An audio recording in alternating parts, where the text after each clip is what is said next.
In this discussion with peer-reviewed veterinarian Roger Meacock, my aim is to get a feel for the health of the farming industry. Roger is a vet who has his finger on the pulse of farming matters and government policy. He is extremely sceptical of PCR testing, which DEFRA uses to check the health of animals, and has published his paper outlining the dangers of using this method in a medical journal. Roger's scientific paper might well be a very useful tool for farmers to use as a defence against DEFRA, should a cull order be imposed against a herd. Roger explains that small farmers are under attack, and it is also a view that I share. I hope you find value in this conversation.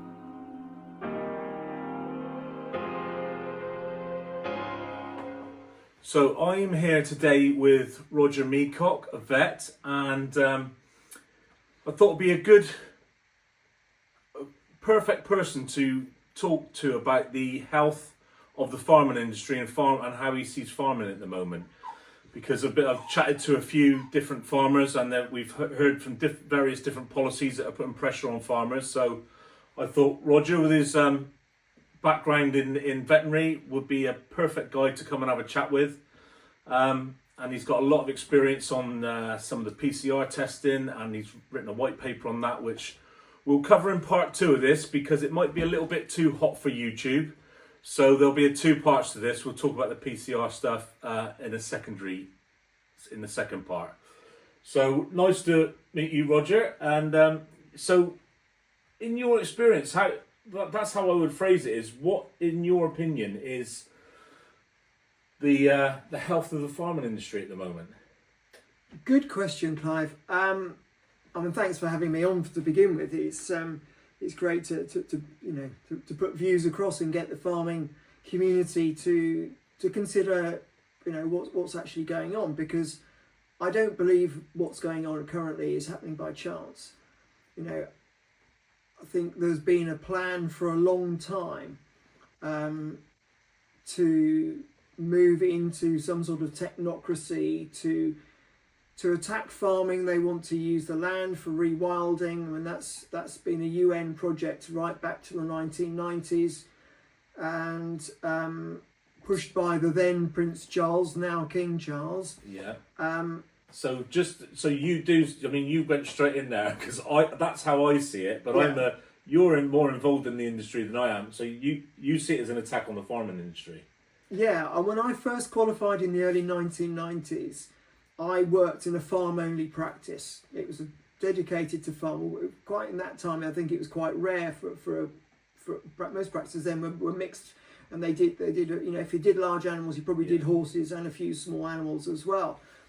So to be in a practice that was purely large animal was pretty rare. Right. And there was 4 of us that worked on the farm side, and even then in the 1990s, because that's when BSE came along. Yeah. And I could see how farmers were given the blame for that, when we all know it was the changes to the rendering laws and how the food was manufactured that allowed that to come into the feed, and the farmers just bought the same bag they'd always bought, and got the blame. So I knew back then, or I thought back then, the government hadn't got farming at its highest priority, and I could see farming was under attack. And for that reason alone, really, I moved from the practice that I was working in, which I loved working in, because that's the sort of work that I really enjoyed. Yeah. But I went down to the New Forest, where there was a farm and equine practice, because I felt that at some point in time the farming was going to get pushed and squeezed to a point where it was going to be a struggle. Where we are now, basically. Yeah, basically. You made an interesting point there. So you talked about BSE and the government were, in my layman's terms, messing about with the food, so the feed that the cows were having. And that obviously fairly recently we've got Bovaer. Yeah, Bovaer, yeah. The Bovaer controversy that blew up on social media about the additives they're putting into the dairy industry, is it? Yes, yeah. So, I mean, for you, that must look a little bit, I don't want to put words in your mouth, but it looks like 2.0, government messing about with feed again, part 2. Yeah, I mean, I think the sort of the BSE was probably more an EU sort of change in regulations at that level. So, and I think it was probably pushed by the feed companies who wanted just to maximise their profits.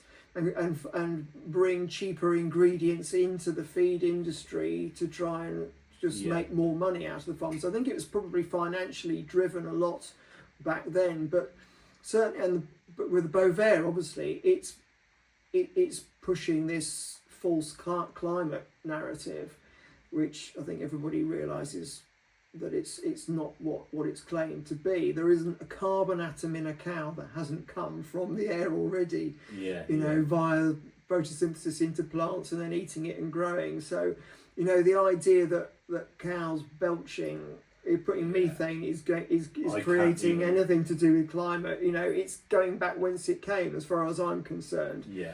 So for me, it's just so ridiculous. It is completely ridiculous. Yeah. And it's unfortunate that those at the top of the farming industry, the NFUs and other similar organisations, and also the BCVA, the British Cattle Veterinary Association, and vets more, aren't calling it out for what it is, because there's, as far as I can see, clearly an agenda to get rid of livestock farming. Because there are government documents where they show that they want the meat consumption down to zero, they want dairy consumption down to zero, they think they can reasonably get to 16 kilos of meat per person per year and 90 kilos of dairy per person per year by 2030. And you mentioned that's in the government document, so we'll link that document in the description, as some of others, Roger's contact details, etc., and his website and things. And you said there that you're surprised there's no other vets and not many more vets speaking out. I mean, that's disappointing as far as I'm concerned. I'm looking at this and like, where are they? You seem to be, and correct me if I'm wrong, but very much a lone voice in this field, in the veterinary field, speaking out against. I mean, that's how I see it. That's why I'm surprised we got a vet on record seeing it as an attack on the livestock and farming industry. Yeah, absolutely. Because that's how I see it from the outside looking in. I just look at the evidence. I'm all to do with like the law and governance side is where I come from. Yeah. And I know farmers, and I've seen you on other podcasts sort of mentioning this. It's kind of unreasonable, and you're trying to reason with these people, but I just look at the evidence, and the evidence suggests to me that that's exactly their aim. Yeah, is to wipe out the farming, is to certainly devastate the farming industry. That's just how it seems to me. And to hear you say that is, well, I think a lot of farmers might open some of their eyes to it, because what I fear is there's some farmers out there that are perhaps looking for a political solution to this. Maybe it's like if reform get in, or it's a Keir Starmer thing, but it seems to be an evolution of government policy, not so much. Yeah, and it's not just government policy either. There's Sainsbury's brought out a document looking at how they see food in the future, and they are saying that we'll be eating jellyfish, or we'll be vertically farmed, algae or some other man-made derived sort of nutrition, and there really is no discussion and no contemplation that there will be traditional beef, lamb, pork, eggs. They want to phase that chicken out. It very much seems to be being phased out, and you can also see from even some of the UN statements where they're blaming obviously climate change on not just on farm animals. Obviously cattle is getting the brunt of it, but there's even been statements where they see that the food being grown for pets is actually huge contribution to climate change. So we're potentially looking, if that's how they're seeing it, and we know they're using climate to leverage what they're trying to do in other areas of politics. So it's like, well, if they haven't got an intent for pets, why are they even mentioning them? Yeah. So the fact that they mention anything in relation to climate change means there is an agenda for whatever it is that they're linking. I agree. And I think there's no other reason to mention it. Yeah. And so therefore, that's what is it in the long term? And we've heard about 15-minute cities. as I say, we talk about rewilding, but even in the States, they're talking about rewilding 50% of the states Yeah. and having huge areas of corridors where people won't be allowed to go. It'll be just for animals, and then there'll be somewhere some people can go recreationally, and then there'll be settlements where people are housed. So we're looking at 15-minute cities here, and if they want to try and move people into sort of flat tower block situation, Yeah. then where do pets fit into that? Yeah. You know, it's all very dystopian, and it sounds like scaremongering, but it's like, why are they talking about these things if they haven't got some intention to do it? It sounds dystopian. It sounds like I agree. It does sound that way, but unfortunately, it's in their policies, isn't it? It's in the government documents. It's in not only government documents, but in industry documents like the Sainsbury's Future Food Report. Yeah. And these things. So the industry and government are in alignment with where they want to go, and it seems to me that certainly it's small, very small farmers and even medium-sized farmers aren't in those future plans. They want, I feel, to take over the countryside. That's why it would fit in that they want people out the countryside and in the cities. Then they've got free reign to the countryside for their big corporate farmers, like your Bill Gateses, who's buying up loads of land in the US, BlackRock over here. So that kind of all aligns with government policy and supermarket policies for the future of food. Yeah. So what are you seeing? I know you're very much involved in the farmers and in the farming industry. What are you seeing on the ground with farmers, and how are they? What do they feel about it? What's the temperature of? Give us a health check on farmers at the minute. Well, I think they're obviously very concerned. They're all aware, obviously, of the attacks that's happened via the inheritance tax. They're also, I hope, aware of the new laws being passed that would allow local authorities to seize farming land and pay rock bottom prices, but then gives them the ability to turn it into brownfield or develop it and then sell it at a huge profit. Yeah. So, you know, there are attacks on farmers from those sorts of angles as well. Obviously, we're here in Malmesbury in Wiltshire, which is where Dyson's main factory in the UK is, but he actually has put a lot of research into trying to vertically farm in warehouses. So, you know, with sprouts and shoots and all sorts of plant-based things. So, you know, it's not just happening from government. And actually, I don't think it's necessarily happening from government. I think it's being driven by non-governmental organisations who are now running the politics. Yeah. You know, we've got what Mussolini described as, you know, sort of government-industry relationship, and that was the basis of fascism. Yeah. And that's what we've got now. Well, but it's being run primarily from through the financial angle. So you've got BlackRock investing in all the companies to do all the developments of the different ways of growing and developing food. And obviously, science has progressed to a point where a certain number of them are arrogant enough to think they can make something better than meat and synthetic. Well, it's not. So it's been money driven. Money driven. You know, there's a saying where it's only humans are clever enough to engineer and grow, you know, develop their manufacture, process their own food, but stupid enough to eat it. Right. You know, and there's another bit to that which I think is, you know, and arrogant and hubris enough to think that we can outdo nature. Well, we know that the key diet for humans is primarily meat. Yeah.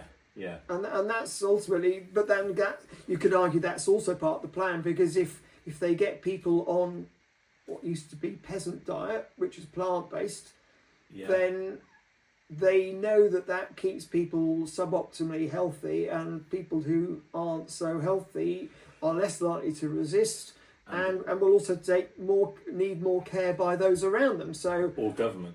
or or make them reliant on government, which then justifies bringing in UBI, which justifies the central bank, central digital currencies, and all the rest of it. And it's a web where it's all completely linked. There is no aspect of it that isn't linked. I can see it, and I just hope that farmers, the ordinary farmer out there, can start to see it, because I feel that they need to wake up fairly quickly, because things are moving apace, aren't they? Against farmers and against our food supply chain, which has been it's under massive attack, has been for a few years from what I can see. Yeah, I mean, and government agencies are in on it. I mean, the latest one I've heard was, environmental agency are offering a free assessment of a farm, and then on the back of that, you have your free assessment because it's free, and you think that you get maybe some ideas to improve things and find out maybe what grants are available for diversification in your area or whatever. And the next thing you know is you get a letter saying you've got 2 weeks or to the end of the month to get your farm up to scratch, and they don't care how much it will cost or whether it's economically viable. I mean, and I've heard that you've got to put a roof on yards, on concreted yards. We've had a Somerset farmer speaking out about that very policy, that the Environment Agency are, again, it's seemingly quite innocent as he portrayed it. You get someone to do an appraisal of your farm, and then, for want of a better phrase, but the enforcement arm and then the Environment Agency comes through, they get a letter saying you need to do X, Y and Z, 28 days, or else, sort of thing. And it's shutting down, it's having the effect of shutting down farms. The example mentioned was 400 cattle of beef was sold off, and now they've diversified into other things. Yeah. But that is having the desired effect. If the government wants to reduce beef and lamb and meat supply, these Environment Agency policies are having the desired effect, isn't it? Absolutely. And the things that they haven't thought it out, we know that, but if you look at the same documents where they're talking about what they want to do to the farming industry, there are also other sections where they're talking about doing to other industries like shipping and flying and all the rest of it. Yeah. And they've also got a target to have 0 shipping and 0 flying. Yeah. Whereas if we're not producing the food here and we've got 0 shipping, and this is a world global policy, then other countries won't be shipping either. So it's like, where are we getting our food from? Yeah. It's even if they're going to manufacture it and use raw materials, we aren't growing enough here. Even if we said, okay, we'll go down this plant-based idea, we'll manufacture it, and all farmers will grow the plants and all the rest of it. There isn't enough growing to do that, and if they're not shipping it in, there isn't going to be enough food. Full stop. I mean, it seems ridiculous. Like it's a manufactured situation. It seems to me a situation being manufactured here for the food supply. And just recently, we've had Bill Gates come out on telling people that starvation is going to be the big thing in the future for humanity. So it seems to be government policy seems to be, whether willingly, and that's for the audience to decide whether they're willingly going that way or it's being manufactured, or that's. But Bill Gates seems to be of the opinion that food supply is going to be a huge issue as well. Yeah. Well, absolutely. I mean, ultimately, I think that the governments are being controlled by, as I say, sort of industrial forces. So you've got the World Economic Forum. That's Keir Starmer said already said he's had greater allegiance to them than the government, Parliament. So, and then you've got sort of the Bayers, Monsantos, and all the rest of it. And obviously, they're trying to get heritage seed off the market as well, and buy all those up and control the seed market so that farmers have got to keep buying seeds. And they've tried that in places like India and got kicked out of that as well. So, these aren't new ideas that they're bringing here. These are things that they've actually tried in third world countries. Yeah. So they've sort of tested the water elsewhere to see what they think they can do and get away with, and they know what they're trying to achieve, and it is primarily being financially driven. So, and it's part of the sustainable goals. Is it the one we want to get rid of poverty, which actually means we're all going to be equally poor. We're going to dumb down and strip down the West and maybe bring some of the poor countries up a little bit, but we'll all basically be controlled and pure and poor, and your currency will be programmed so you've got to buy these products, and if you try and buy too much meat, your carbon footprint will say no. Computer says no, you can't buy that today, this week, and that's potentially where we're already going.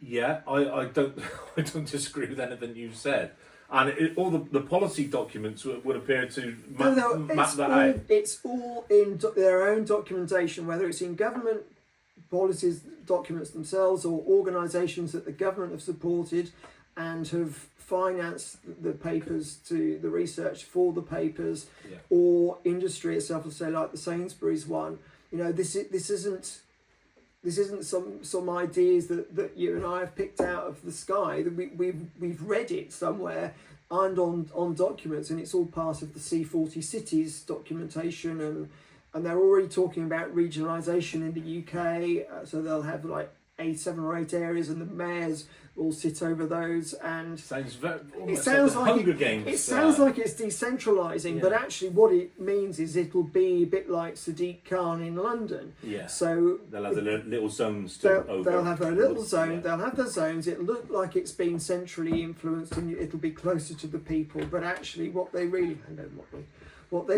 mean is that, that those, they will only have to have in control 7 areas instead of however many 100 councils in order to get the central policy coming through. But it will still come from, whether it comes from London or whether it comes from Brussels or some other centre of where they want to set their one world government up. But that's ultimately what they're doing. They're putting systems in place through having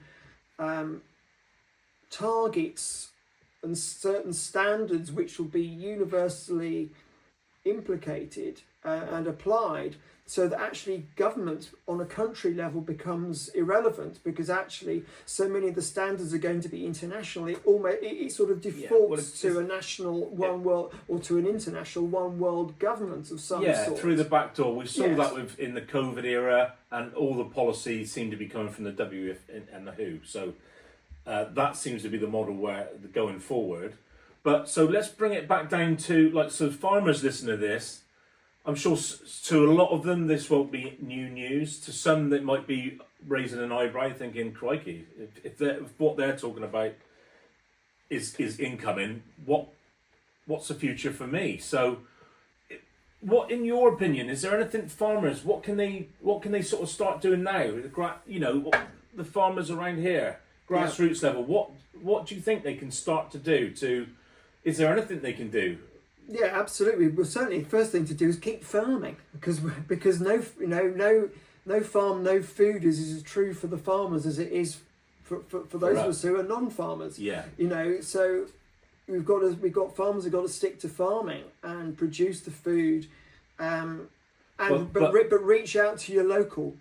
But if these farmers are totally controlled, aren't they? Farmers are absolutely some of the most controlled members of our society, because they're powerful. They're in the way at the moment. The farmers are in the way, as I see it, of these government policies they want to implement. So they are under control. They've got holding numbers, the SEI grants, and these various things that tie them into the government policies. So can you? What's your thoughts on? Is there anything they can do? I agree with what you're saying, that the public needs to support the farmers, but as I see it, the government policies are destroying farmers. Yeah. Is there anything you can see for them to do to sidestep these government policies? I think the more that they can supply people directly from the farm, set up farm shops, or whether it's, if you're in a more rural area. We did a talk down in Exmoor, and they were saying, well, our problem is we're too far out. We haven't got a big, population of people around us. So, well, then group together. Yeah. Sell meat or whatever online, and do a deal with a courier or someone, so that all your packages are picked up on a Wednesday for all your area, so that it's economically viable for the courier company as well. And also but also reach out to the local people as well. Maybe get your local pubs who are struggling to have little mini markets in or pick-up centres for boxes of veg or whatever in the local pub, and then they will get people to have a bit of a coffee while they're picking them up and a bit of a chat, and get the community back being a community again, and get the farmers interacting directly. I mean, you and I did a talk called The Great Resist a couple of Sundays ago, and Mark Byford, who I'm sure your viewers all know as well. You know, Mark was saying, you know, it takes something like a drop of 4 or 5% of supermarket revenue to actually take them to their knees. Trigger a so let's take like them that. there. Let's take them to their knees, because they've taken the farmers to their knees. So let's turn the tables. Let's get people buying food directly as much as they possibly can from the farmers. Better quality. The farmers will be cutting out the middlemen, so they'll, you know, the prices will be better for everybody in many ways. It might be, you know, good meat will be more expensive for some of the people buying it, but the farms will be making that margin. The community can rise as together. Absolutely. I completely agree. Farmers need to be going direct to the public, and the public need to be supporting the farmers, because Sainsbury's, if you like, let's just say they are the enemy of the farmers at the moment. Not just Sainsbury's, but supermarkets in general. They're being used to keep prices down, and it's almost like a direct assault on farmers. The supermarket, the prices are kept artificially low, I feel, so the public are supporting them that way. But if I kind of feel that if the public, like you say, these small, now is the time. There's never been a better time. The public want to support farmers. Yeah. So if the farmers can deliver some of their produce, there's never been a better time for the public to go and support them. Absolutely. But I think it's not just coming from the supermarkets. It coming because obviously a lot of them are public companies, so they've got share prices, and of course you've then got the BlackRocks and the Vanguards who are buying up those shares, and you know, in huge volumes for all their in different EFTs or whatever they've got, funds within their wealth creation schemes. And so it's almost they are controlling what they want to happen. And because big investment companies like BlackRock have already invested in pharma and the food manufacturers and the novel foods, and that's where they see the biggest profits, because they've invested in those. They've controlled the whole game. Those false meat things at a very early level, so they're going to get their maximum profit by getting those companies to be being accepted and getting up to being commercial. You know, that's where the huge profit will come, more so than the blue chip companies, which are seen as solid but only make very small gains. So what they're doing is effectively manipulating the markets, because they've got fingers in every pie. They know that if I push that button over there, that will filter into here. I can push on the supermarkets to make them buy that, and I'll make money from the supermarkets, because everybody still gets their money from the supermarkets, but it'll only be a 1 or 2 or 5% per annum thing. But if I can get them to buy all these other products and novel foods that we've invested in when they've been, you know, penny shares, and we can get them up to being pound shares, then that's where they'll make 100 times, 1,000 times, 10,000 times their investment over here. They own the monopoly board, and they can control it because they can force the retail people to source it from where they want to source it. So it's so much of it is follow the money. Will tell you where it's all coming from, and obviously they've got no care, because they haven't got any investment in farmers.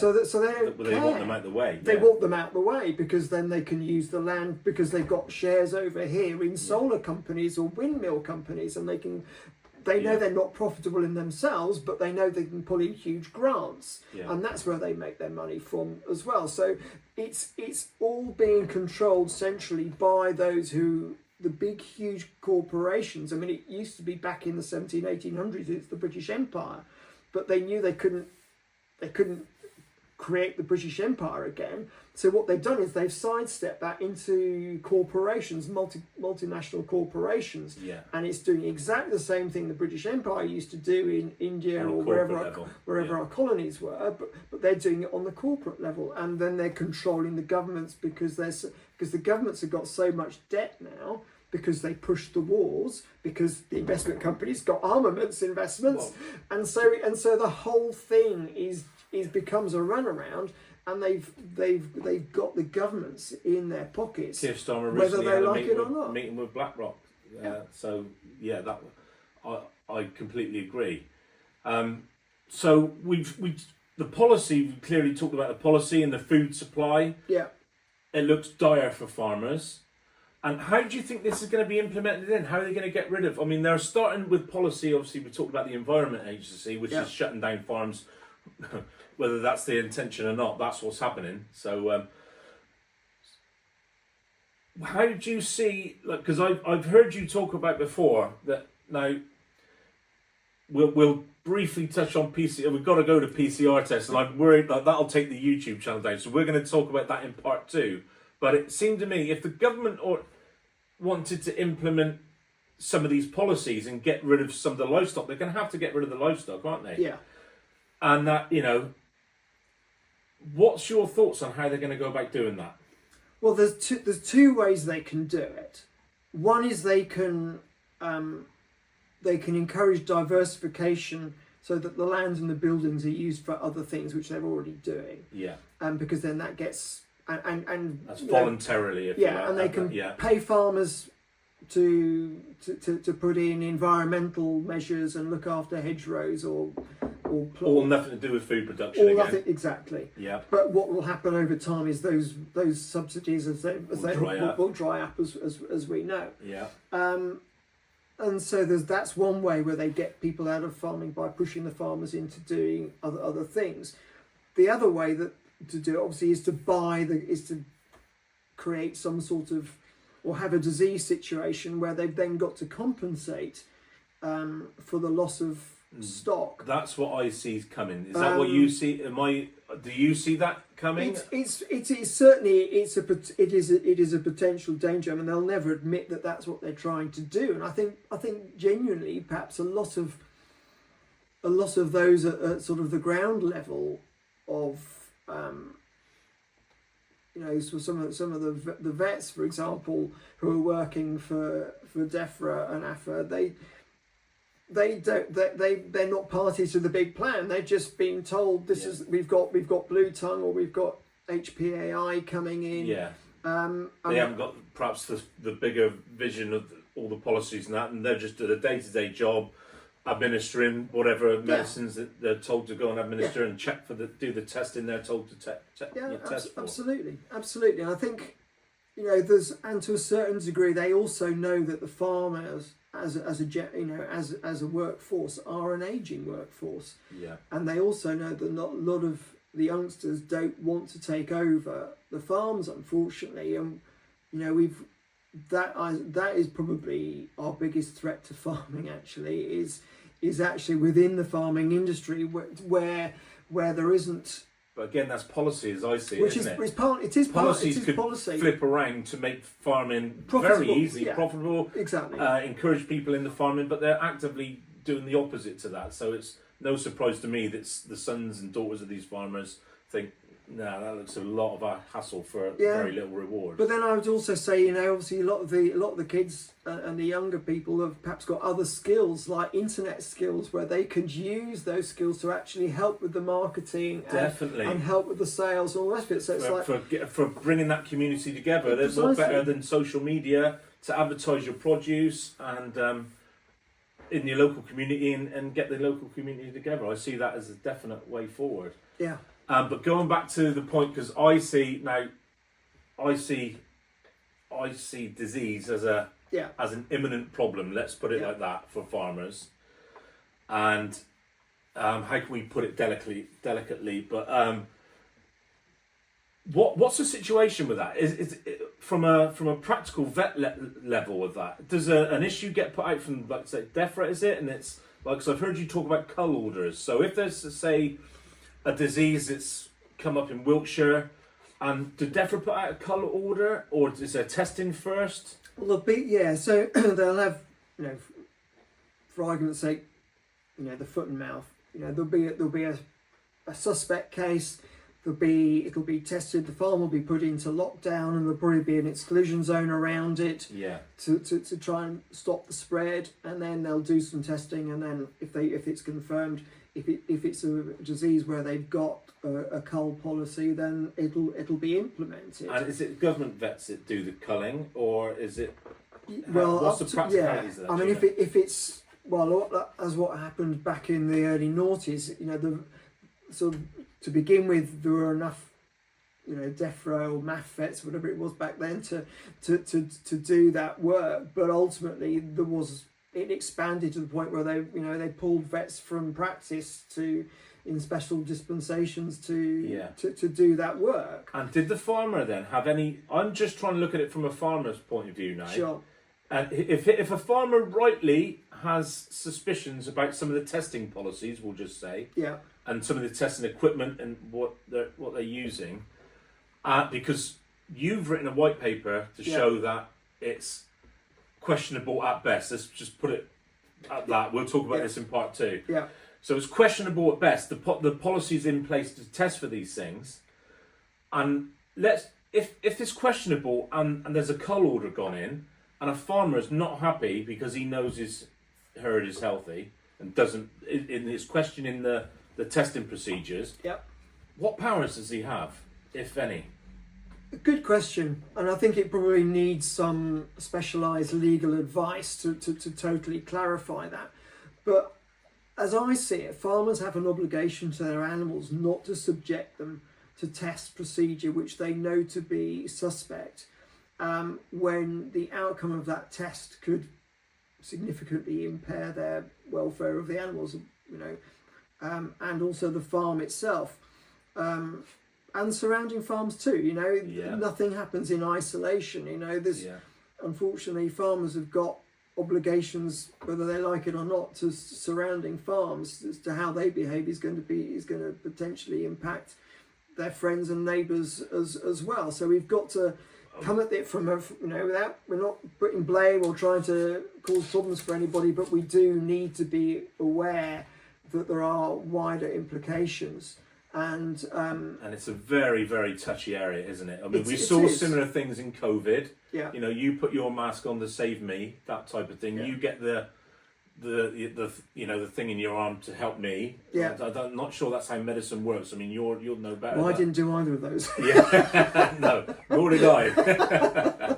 So, but there can be farmers that didn't do that either, and there's going to be farmers that don't want to do the disease protocols that are going to be coming in soon. Yeah. So I would like to give farmers, I've got some answers that I'll talk about in another video perhaps, and some of my videos online will give an idea to farmers what they can do.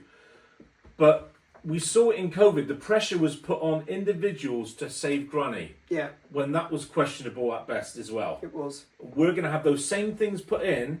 Farmer Giles is going to come under a lot of pressure because of Farmer Jones. Yeah. So that's going to be testing, to say the least. When there's animals being culled, maybe a whole herd of cows being culled.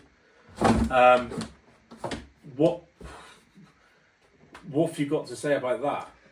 Obviously, it's difficult to know. It depends on the disease situation to a certain degree, and the testing of it, isn't there? Because the reason I asked you that because you've written a white paper, which we won't get into now. But the reason I specifically asked Roger that is because he's written a white paper on some of these testing policies that are in place at the moment, which he's proven to be questionable at best. Let's put it like that for now. So I'd say, obviously I've got the paper. People can download it as a PDF from my website, and then they can print it out. And if a vet turns up at the gate and says, "We want to put this is the important bit. We want to test this," yeah, then farmers can go, "Well, what test are you using? And the question to ask is, what is the false positive? What is the false negative rate?" So false positive rate is when something tests positive when it hasn't actually got it. And a false negative is when something has got it but tests like it hasn't. Yeah. So you want to know what the false testing rates are. And should they be armed with that before they get to the gate? Well, I think so. I think it's you know. It's a reasonable question to ask, isn't it? I'm looking at it from a law perspective, and I think if someone wants to come on site to cull your cows, or let's just kill all your cattle, then a reasonable question to be asked, I think, was what Roger just pointed out, is about these false. What could you repeat that? What it was? Well, false positive or false negative. I mean, it's the false positives that you've got to worry about, because that's when your cows or your flock hasn't got it, but it tests like it has. So at that point, if they haven't got that information, that could be a good point then to send them packing and at least wait until they've got this information, because we're talking about could be talking about a herd of cows here, couldn't you? Farmers' livelihood, a family farm. And in some instances, if you've got a disease of low prevalence, so for especially, I would say, avian influenza in cattle, which they've been testing for in the States. So bird flu isn't a normal disease of cattle, so by definition its incidence is going to be very low. It means that if you get a positive result to a test, it is highly likely, nearly 100% likely, that is a false positive. It's well over 90%. Right. Yeah. So it's. And could they? But with what they're doing at the moment, would a herd be in danger for that testing? If they decided to go down that, I mean, I sort of originally wrote my paper because of what was happening in the States, and my concern was it was going to come over here, and because I couldn't get any sensible answers from DEFRA and EFFRA directly.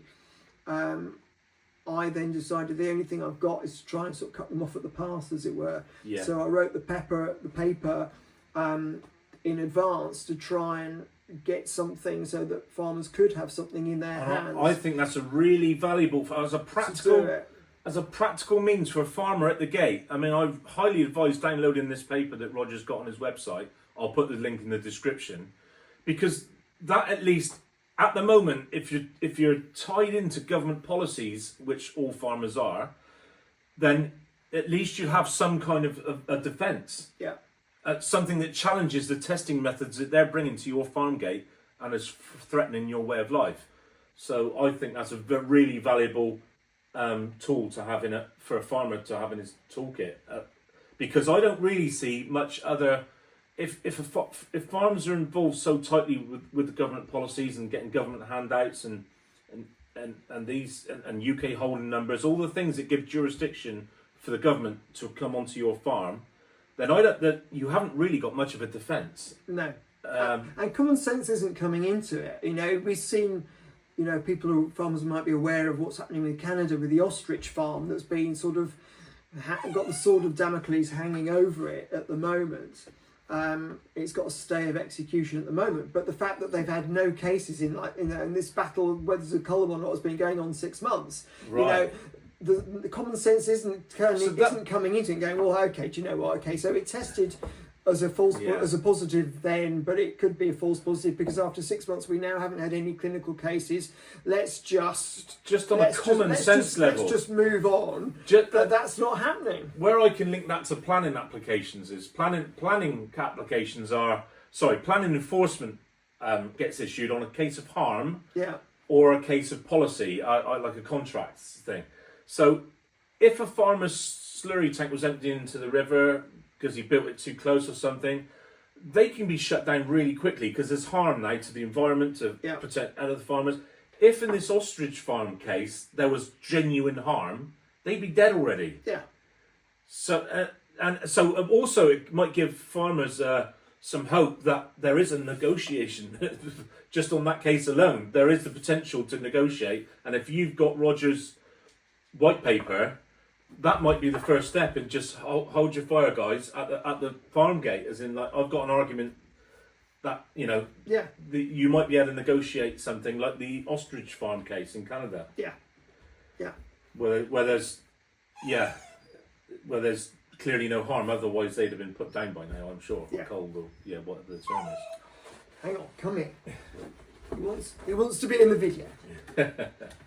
So I think that'll probably be a good place perhaps to wrap up part 1 with Roger, about the farming policies and about how things are looking for farmers at the moment. We'll talk in part 2 about things we're not allowed to talk about on YouTube, like PCR testing, and we'll go into Bovaer a little bit more, the food additive for cattle.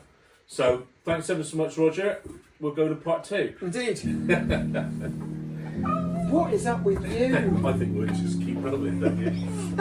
Settle down. Wait.